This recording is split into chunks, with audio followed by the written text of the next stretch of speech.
உண்மையாக நேசித்தால் குறைகள் தெரியாது.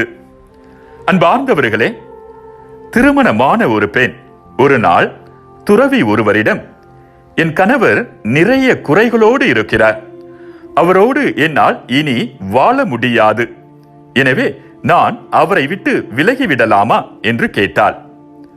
அவளுக்கு நேரடியாக பதில் சொல்லாத துறவி, பெண்ணே, இங்குள்ள செடிகளில் ஏதாவது ஒன்றை உனக்கு தர விரும்புகிறேன், எது வேண்டும் கேள் என்றார். அந்த பெண் ரோஜா செடியை கேட்டாள். இதை பராமரிப்பது மிகவும் கடினம், அதோடு இதில் நிறைய முட்கள் இருக்கிறதே, இதுவா வேண்டும் என்று கேட்டார் அந்த துறவி. எனக்கு ரோஜா பூவை மிகவும் பிடிக்கும், அதனால் அச்செடியில் உள்ள குறைகள் எனக்கு பெரிதாக தெரியவில்லை என்றாள் அந்த பெண்.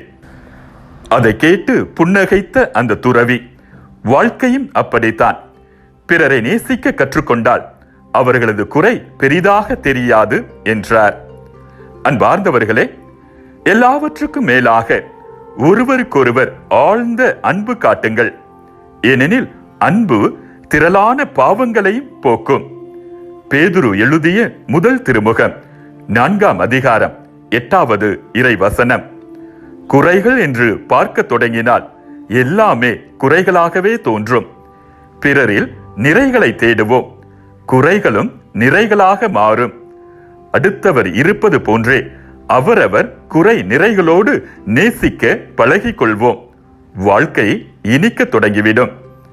மீண்டும் மற்றொரு சிந்தனையோடு உங்களை சந்திக்கும் வரை விடை பெறுகிறேன்.